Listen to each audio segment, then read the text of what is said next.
going to be doing some improvements to the main farm. We are going to be laying down rock. We're going to be picking up buildings, and we are just overall trying to make it where we're not getting semis stuck anymore, and where we can actually utilize all of our building space so that way our farm can be as efficient as possible. For the rock, we're going to have two main areas of focus. The first one is the area where the old 50,000 bushel bin used to be. Where we're seeing soil right now, we are going to see soil no more. We're going to be laying down this nice 3-inch rock. This is going to be our base.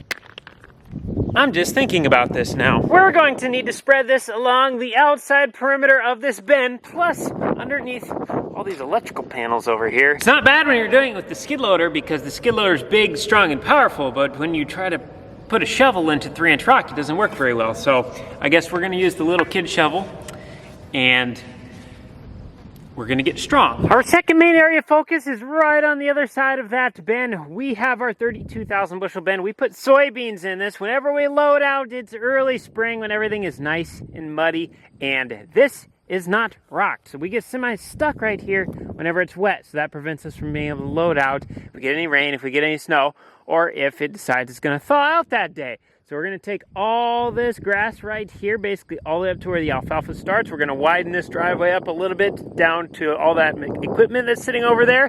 And then we're gonna continue it all the way straight through down to the big rock pile at the end. So from over there, over to the big machine shed. And then for the buildings, we have the oil shed. This thing is absolutely jammed packed full of about as much junk as you can possibly imagine. Then on the other side of the oil shed, we have the white machine shed. More specifically, the white machine shed with Cooper's hay in it, and it's got this little room absolutely full of junk. I think this is the new place where the raccoons and the groundhogs like to hide. Oh, and if you were wondering where I got my super awesome Cornstar Farm shirt at, I went to farmfocus.com/ColdCornstar and I shopped my merchandise. And I even think we're running like a 27% off sale on some stuff, so go check it out. Oh, I suppose we better start with the hard spot first, which is here, because I can't get the skid loader to dump in there. Ain't nothing to it but to do it.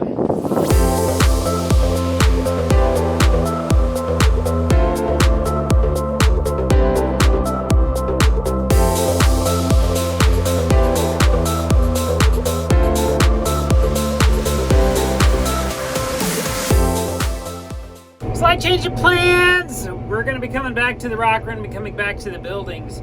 They're talking rain for the next 3 out of 5 days. All of a sudden they just completely flipped the forecast. I'm sure when I wake up in the morning they'll flip it again. But I'm getting close to my deadline of when I want to have my fungicide application put on my high management acres. We're not going to be putting the micro mix in with our high management acres just solely due to the wind damage we have. We're just going to put a fungicide and insecticide on, and we're just going to treat it as regular corn at this point. But I have 120 acres that is ready for me, or it's going to be ready during these rain days. I'm not going to be able to be out there during the rain. So we're going to come in a day early and just get it whacked out here. Hopefully I get this done before it gets dark. I know it looks like we're running over the world, but we're really not. All the drops just kind of sort right through the corn. You don't knock anything over there. It's just right where our wheels are, which I try to get on the wheel tracks that I've been on before. I'll go right down a row, and then you're golden. But right now, I'm definitely running stuff over. We can tell it's after the longest day of the year. My, oh my, it's 8:30. It is starting to get dark now. We did get the field done. We literally had a 65-acre batch, and we did 64.9 acres. So we have like 2 gallons left. Oh my goodness, we got a puddle. We got just about 2 inches of rain. It was an all-day slow soaker, exactly what we want. All that water was able to just seep right down into the soil. It is going to be so beneficial for these soybeans, for this corn. The month of August is where the plants get their girth within the kernels and within the individual soybeans. So an August rain does a lot for both of the crops. So thank you, God, for the rain. We needed it. I got woken up this morning by a dump truck guy going beep, beep, beep. He delivered 3 more loads. As we can see, this has not settled in yet. I just laid this rock the other day when it was dry, so I could run over it, but it hasn't really sunk down into the soil yet. We got some nice tracks coming through here. We can see just how soft it was underneath. So very thankful for the rock, because without that, dump truck would have got stuck like right where I'm standing right now. And then he also went over here and he made some real big ruts. But I brought in like a foot of fill over here, so that makes sense. That is why we ended up going with this 3-inch rock. It's a nice big rock, so that way it's got the base. Once it gets packed down in, then we can put small rock on the top. If we put this little itty bitty baby rock up on top right now, he literally would have sunk straight to China. Our rock would have been gone. Now hopefully these 3 loads will cover this. It's gonna be close.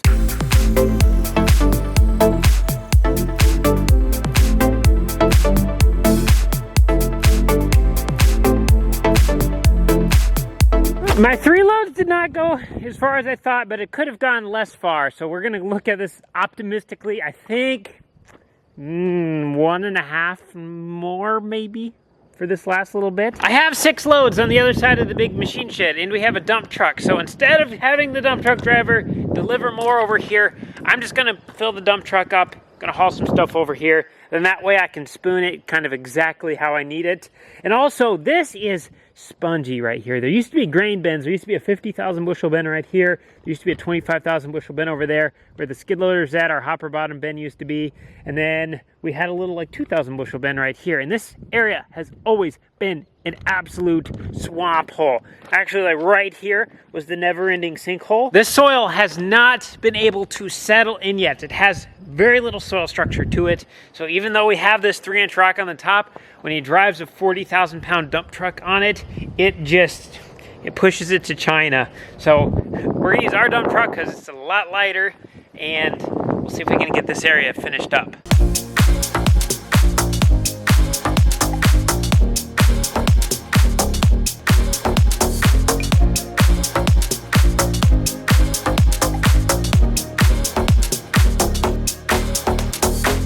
If you would have told me at 9 o'clock this morning that I was going to get done spreading all of this at 6 p.m., I would not have believed you, but here we are.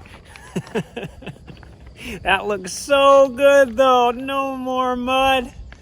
That's just a wet gravel spot because I just dumped fresh gravel there. It'll dry and it'll look just like that light brown stuff here. And then once we get rain on it, it'll kind of take on a gray color. On this middle part, I had quite a bit of fill. So when I was driving over it with the skid loader and the dump truck, I was plowing through. It's really driving it down into the mud.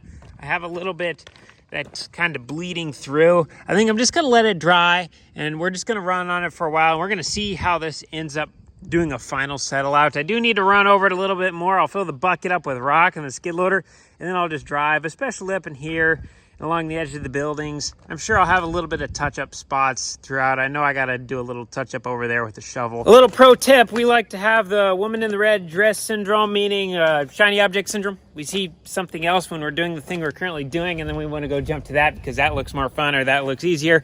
I really want to get to the other side of the big machine shed because that's easy work. It's just in the skid loader, big, wide open area. I don't have to go around a bunch of stuff, but I need to get the trim along the edge of these buildings done with the shovel, as well as along the edge of that bend. That just takes a couple hours. You don't want to do it, but I'm going to make myself do that before we go over there.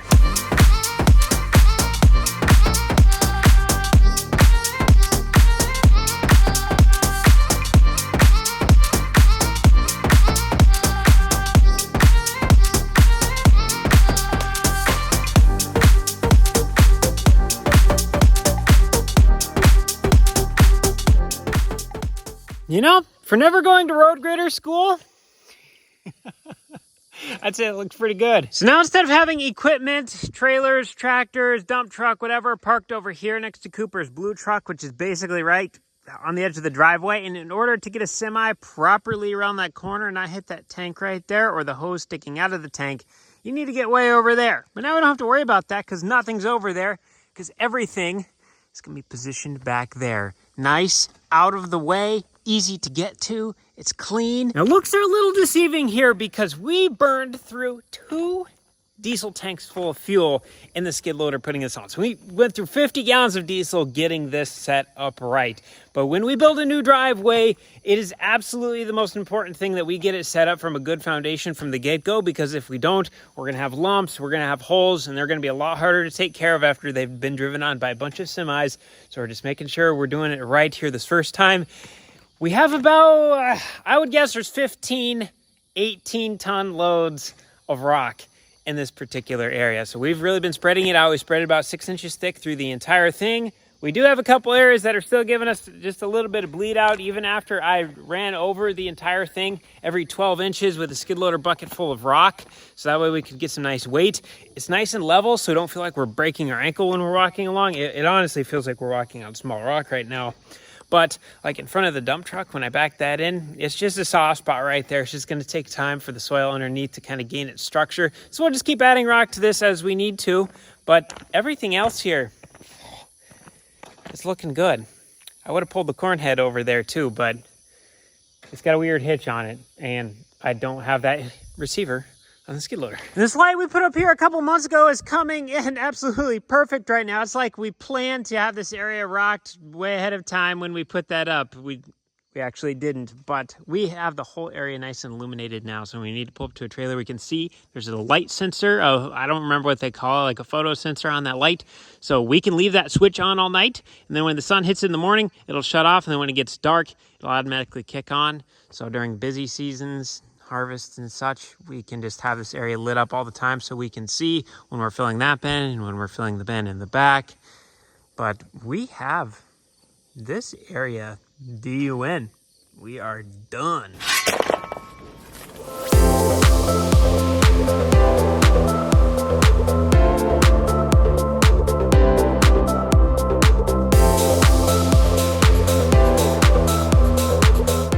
Now I need you to use your imagination for a second. Just imagine, it got done raining 2 inches. The ground is nice and soggy. You just got done filling up the 4840 with diesel, and then you decide, you know what, I'm gonna go to the big machine shed. And then once you get up here, you realize, oh wait, I don't need to go to the big machine shed. I need to go into the heated shop. And then you get here and you realize, oh, I'm gonna go grab the dump truck instead. So you're able to walk all the way through here, and you don't even get muddy feet. At first I thought I was gonna have to do this with the shovel, and then after 30 minutes and making it about that far in the back, I'm like, there's gotta be a faster way. So I'm very grateful that the small skid loader was able to fit in here. We're just over, probably just about 7 feet. By the time we factor in for this gas line being here, we got about 6.5. So we were close with the skid loader. And it's a little soft on this side, so I thought we might slide into the building for a couple times there. But that saved us a lot of time. Applause for the little skid loader. Now, just on the other side of the big machine shed is the last area we have yet to lay down rock. At the moment, we have rock from the bins to the rock pile. Everything in between there, all the way back to the corn, is completely rocked. I want to go from the rock pile to the building, all the way back to the corn. That way we just have ample room to get semis through here. The goal is for us to not get a single semi stuck in the mud this year. Last year we had 5, at least. Before I get too wild here, along the building, we kind of got a low spot right along the edge of the 10 and a high spot in the middle, and then it's low over there. So I'm gonna come through with the skid loader. I'm gonna try to shave off this high spot, see if we can knock that down a little bit. It goes all the way down this way too. Some spots are definitely worse than others, but I'd like to get that lower. Otherwise, we're always gonna have kind of a permanent hump here with the rock.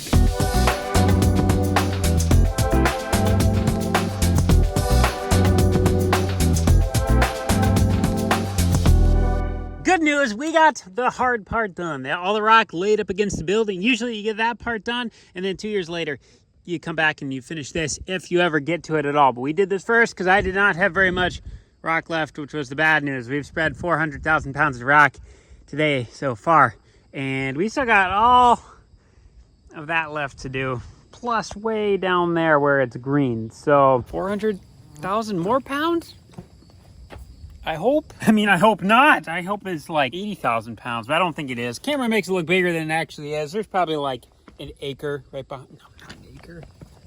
Third of an acre maybe. Basketball court size. Since we're all on rock, which hopefully more load should come tomorrow, we're gonna start the Fun one. Bonus points to anyone who can guess how many shovels, axes, brooms, squeegees, anything with a handle in here there is. I'm guessing 25. I do not like wasps. At all. I don't got much of this left. Oh, that just ticked them off. I couldn't find starting fluid, but I did find brake cleaner. Oh, that looks like that's gonna work. Oh, gotcha.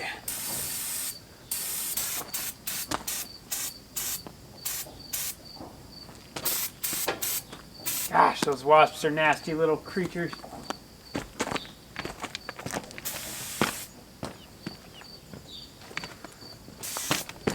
Look, I'm being attacked from all angles here. I'm gonna say that's probably not good anymore. We have 2 pickaxes. Reminds me of the prospector in Toy Story. Worst character ever. That guy was evil. This is how dry we were. This is a normal standard little kid shovel. And trying to stick that into the ground. Look at that. Bye-bye. You're never gonna believe it. This is a John Deere bicycle. John Deere. I think this has the 9-liter in it. I don't know what I'm gonna do with it. I know I probably should keep it, but I don't really want to. See those guys roll 2 of these at the same time? I don't know how they do it, and they can do it at like a running speed. It is impressive. Is this what I think this is? What's this thing? I feel like this is a castration tool. I really don't know. We got out of pigs when I was a little boy. I just remember getting chased by them, getting bit by them, and being terrified of them. The good old mole trap that literally nobody has ever caught a mole in the history of other than like that one guy who you have no idea how he does it, but he catches them all the time. But the other 99.9% of the world never caught one. Oh yeah, I forgot. We put this PTO shaft here about 30 years ago. Just forgot about it. Gotcha, buddy. Woo, look, there's another one. Ha, got you, good. Yeah, your buddy came at me and I just went whoop, went right underneath of it and then stuck it out and got you. Probably buy a new handle for the shovel, but I'm not going to because we have like 7 others. This is an old grain probe. Not gonna lie, when I opened up this toolbox, I did not expect to lift this off and find a brand new floor jack.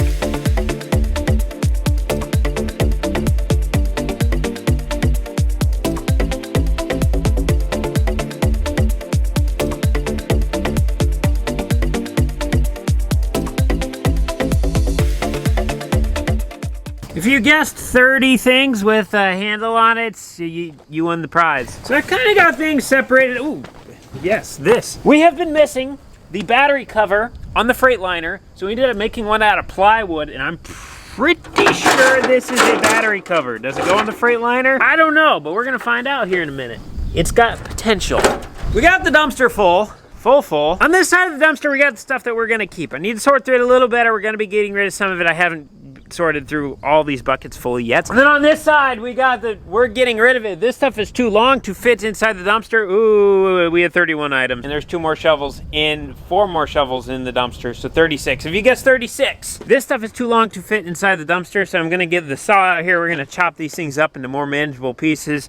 Sorry, old cargo wagon radio flyer. I found an old tire to the Model T, but it had a little sidewall blowout down there. We're making nice headway. We got the majority of the stuff off of the floor. Got the bench to get stuff off of yet. I don't know what I'm gonna do with that radiator. I think that was off of one of our old Massey combines. Old machete. I'm excited to get rid of this plywood, or get it out of here for now. Then we can get to the bolt rack behind here. We got 2 old shelves with, honestly, it's just a bunch of crap. Stuff like this, you never, ever dig through that and find what you need. Ever. Ooh, and a garden trowel. Little bundles of wire like this, you don't ever come back and use them. There's like 10 of them right there. Oh, we got another shovel hiding back there. 37. My favorite ones are the canned oil. They used to have motor oil and literally cans like this, and they used a can opener, punched a hole in the bottom of it, and then left the can. And it's like still oily in the bottom. I got one right here. Look, see? It's got the hole still in the bottom of it. When was the last time they had canned oil? Like 40 years ago?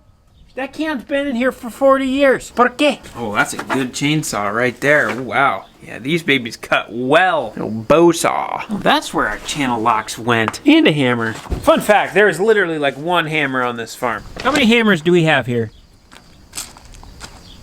Well, to use, and we can find none. Is this the cover for the Freightliner? I think Dad found it on Saturday. Oh. You're not going to use this, I want it.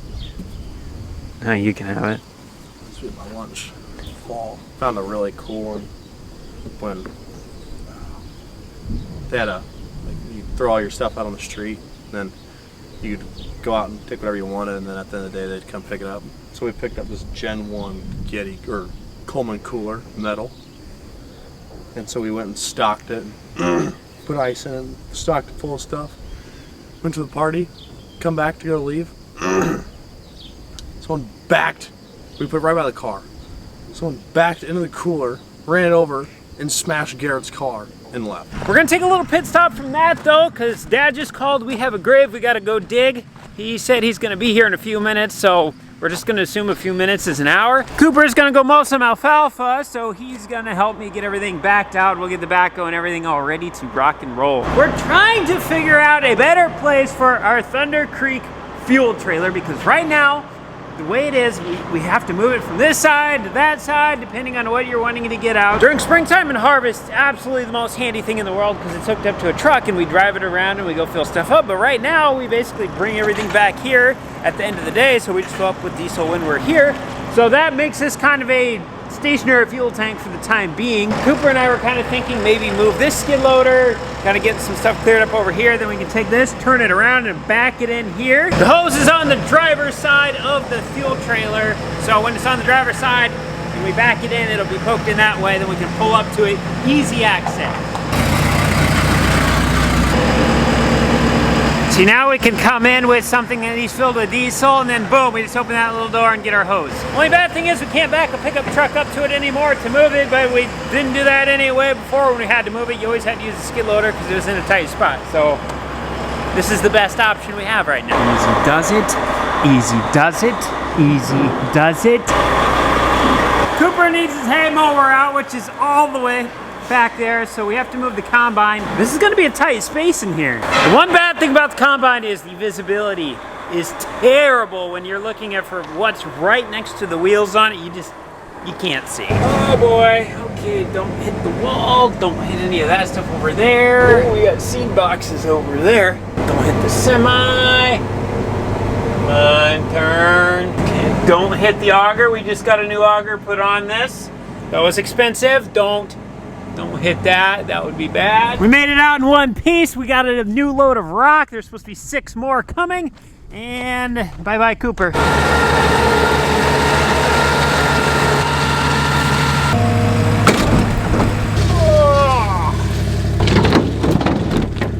Hey, Titan just called me and said they want to come get that tractor tomorrow. Okay. So you guys will have to get that dropped and cleaned up today. Sounds good.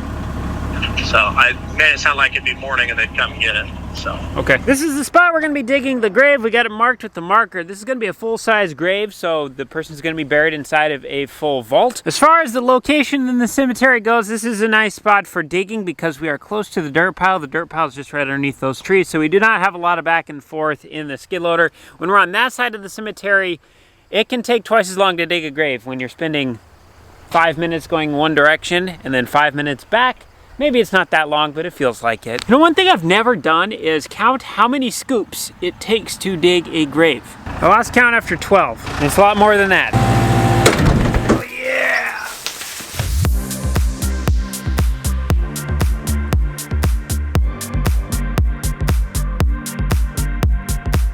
Pit stop! Dad's here at the 24-row planter. We're gonna get that put inside the big machine shed. Told Coop, well, couldn't get it to do nothing for a long time. I don't know what I did. I was messing with the levers over here and all of a sudden it started up. So, but the big black box was set on transfer, I think. And before I even could get it to do anything, I went and clicked that to off. And then the planter's already went ching, ching, ching, ching, ching, ching, ching, lowering. And then all these wheels lowered. Well, then when I got it started up, it must have lifted a little bit. And then the wings go, ching.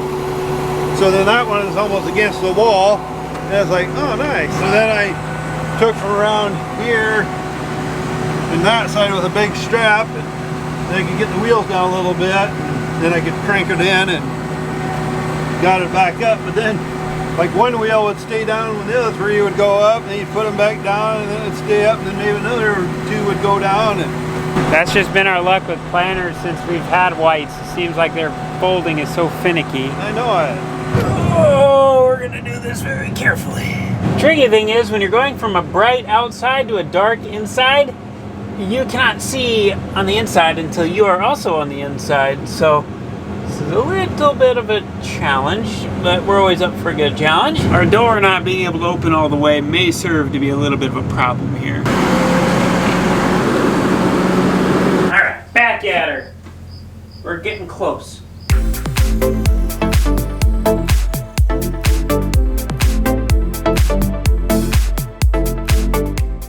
We have made a turn around the corner. This is all stuff that's gonna go back inside there. Maybe a few things not after looking at them a little more. They kind of don't look as good as when I set them down in my keep pile. You can't see in there right now because it's dark. And I also can't see in there right now because it's dark. So we're gonna start again in the morning. I know I said I'd be back in the morning, but 2 days has actually gone by. We decided to go to the state fair, so we took a whole day off for that. That was a lot of fun. And then yesterday, I had a meeting with a landlord, and then I came in here and I did just a really, really extremely messy job with the leaf blower. I decided I was gonna clean out everything underneath there, all up under the bench, get all those cobwebs that have been in here for the last 40 years, all the raccoon poop that's been down, lodged up in there. Not really the most fun. The dumpster guys did come take the dumpster. I got that filled back up completely again. We have more stuff on the ground as well. And I found an old hood to a Firebird. What am I gonna do with it? I don't know. Apologize for my hair. I slept on it funny when it was wet. And I don't know where my hat is. This side of the building is D-U-N. Done. We are all cleaned up. This is ready to rock and roll. We need to address the three things on this side. Yeah, this bull rack we are going to put inside of the heated shop. Every time that we're working inside of here and we need a bolt, we have to come walking around here, and then before we had our little goat path through here, you know, and then we had to find the bolts that we need. So I would like to have this inside the shop. We can mount this up on top of the bench. This is going to have a really nice home inside of there. Now these two bookshelves on the other hand, I want to take that bookshelf and move it over here in this little slot. Then we can have the shelf kind of tucked away. Since the bench sticks out, then we're not really taking up any extra room. Now we have a cleaner wall over here. With these two things gone, we can actually butt all the way up against it. This other bookshelf, I'm debating. This thing is our metal brake. We can put metal in it, sheet metal, and then you can push these cannonballs around and then it'll bend it into whatever shape you want. This thing's like 800 pounds of 1970 steel. It is approximately 10 feet long, and we're gonna need about 3 feet. When it lays back here, just about 4 feet by the time you utilize it to its full length. So we need a 10 by 4 area. The metal brake is extremely handy, but the problem is it's big, it's cumbersome, it's awkward. We use it about 6 times a year, so we use it fairly frequently. But I would really like to keep this shop a space where we just work on equipment and not have kind of these odds and ends tools in here, especially when we have room in other buildings. Hence our newly found clean garage building. These two things are gonna be out of here. So if we have 10 feet from that back wall to right here, we're gonna put the metal brake right there, and then this shelf can stay. But if we don't have 10 feet right there, then this shelf is going bye-bye. Oh, it's right at 10 feet. I really thought that would have been more than that. It's 10 feet, half an inch. We're gonna get rid of this shelf. Actually, that's not gonna be a half bad thing, because usually when you have something in your hands and you're kind of creeping around this area, you're like, oh, where should I put this? Oh, hey, shelf. And then this becomes a big catch dump all. And when we have the other shelf over there, you have to take 4 steps into the building, and if you're wanting to just set something down quick, you're not going to be willing to take those 4 steps. So hopefully this should help keep the building a little bit more clutter-free.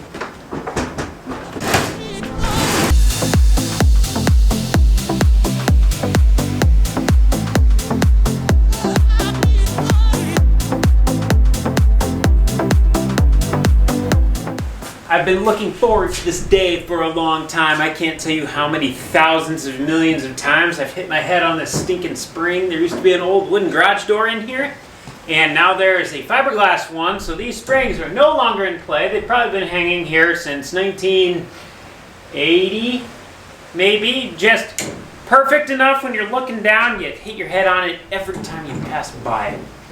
We're gonna pull these off. We're gonna pull the center door opener latch thing off because the door just free floats. So just grab it from the bottom and it comes up. And we're gonna cut the other one off. And we're gonna try to stuff some stuff back in here.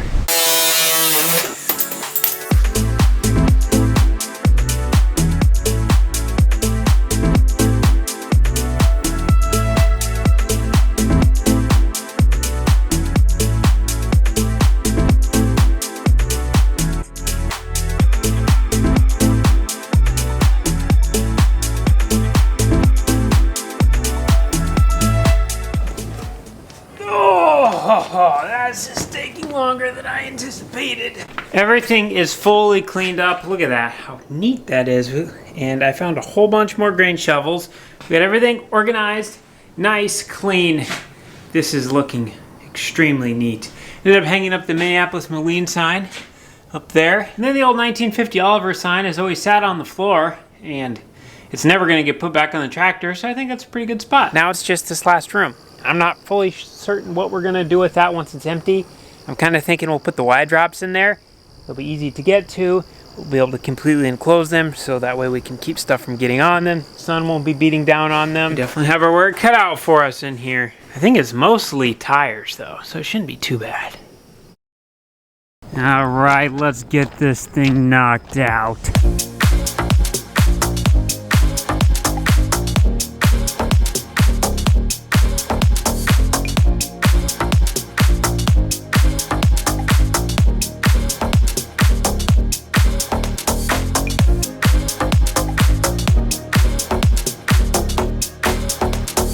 I guess I never realized this before. This part has concrete underneath of it, but when we go in this little side room, I think this is just a dirt floor. It's like there's definitely been some sort of critter digging down there. I wonder what this room was originally used for. It's boxed off from everything. We have a wall all the way to the ceiling over there, but then we have an opening up top there, a nice big wide door. I don't know. I've decided I'm gonna keep the two shelves. The tire shelf, we're gonna have a couple extra tires. Generally when we take tires off of something, it's because they're completely shot, but we do have some that we ended up flipping off a trailer because we realized they were just being overloaded with the trailer that they were on, and so before they wore out, we took them off. So in case we need a spare for something, I do have a couple that we'll be able to throw up on the shelf. I don't want to make a big habit out of that though, because as we saw before, that entire thing was full. The whole floor, all the way to the back, to the door, was just tires. And we never used a single one of them. So I'm going to be getting rid of all of these. You look at them, you think, oh man, we could definitely use those. Like you take a look at these ones, they look all right from the top, but then you get looking around the wheel itself. This one's not a prime example of what I'm trying to show, but that one right there is. See how it's starting to split? These tires have been sitting in there for 15 years, so the rubber's really not good on any of them, or not good enough to where I would trust putting significant amount of weight like a skid loader on top of it and hauling it down the road around other people. So we're just gonna get rid of these. If we have a flat on anything else that we're running, we're gonna take it into the tire shop right away and get a new tire put on it or get it fixed. So you're not gonna come to this pile. Kind of a bittersweet moment. I've looked at these tires for a long time.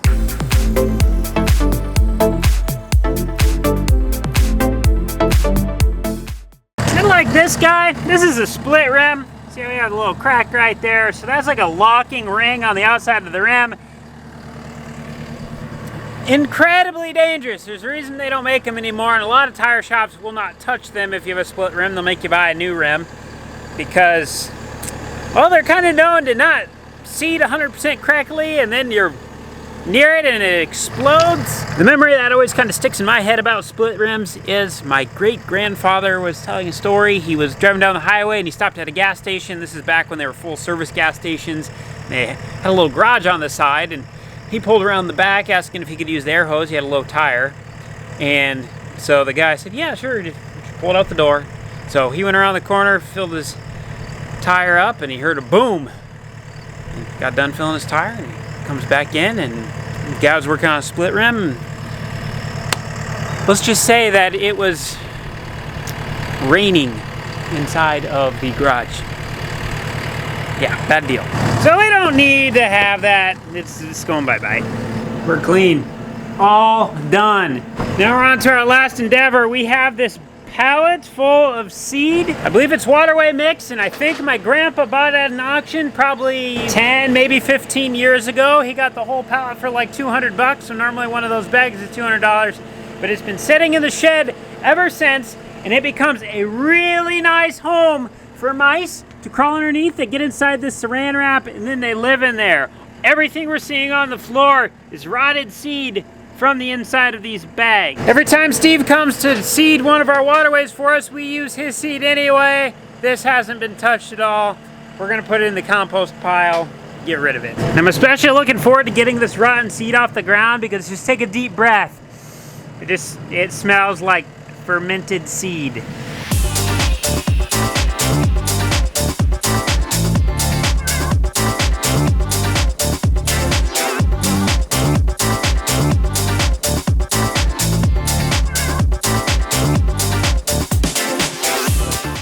D-U-N. Done. Oh my goodness, this looks so much different. Wow. Oh, look at that. It's clean. There's been a lot of work put into this over the last 11 years. Right when I got done cleaning out that shed and getting everything buttoned up, we have some friends pull in, some family pull in. It is my 26th birthday. Wow, it's amazing how fast stuff goes when you're having fun. I have been working on this project of cleaning up the farm for 11 years now, which 5 of them have been documented, and really 6 years of being really hard into it. But I started this project when I was 15 years old. Of the front yard, the grove, around all the building sites, the old Ben side, the other side of the big machine shed, the other side of the white machine shed, the old auger graveyard that used to be down here. It's just incredible what consistency day after day after day after day, year after year after year can accomplish. We got that building cleaned out. There's literally like 3 things left in there that I want to move, but I gotta wait till Cooper's hay gets out of there because they're big and heavy and I need the skid loader to move them. We got everything cleaned up there, smoothed out. The rock is laid down. We got the garage cleaned out. We got a lot of work done today. We laid almost 500,000 pounds of rock. I literally spent like 4 days in that shed and 3 days in that one. It's a lot of work, but oh, man, the opening up, the efficiency we are going to gain around the farm, and just the ability to walk into a building and just be like, oh, what I need is right there. I don't have to look for it. When I'm on the phone with somebody, hey, just go in the white machine shed. It's right there on the wall when you walk in the little room. It's the only thing in the room. It's going to be nice. And we're just trying to dummy-proof stuff as much as possible, make things as easy as possible, make things as fast and efficient as we possibly can, because we're just trying to be able to do more with the same amount of time. And if we do that on a long enough time horizon, we're going to be able to do some incredible things. It's patience, it's consistency, it's a lot of effort, but man, getting what we got done today, Don, it's a good feeling. Thank you so much for tuning along with it. This has been something I've been looking forward to doing for 11 years. And we just got done with an 11-year long goal. So thank you for watching. Don't forget to head to farmfocus.com if you want to help support.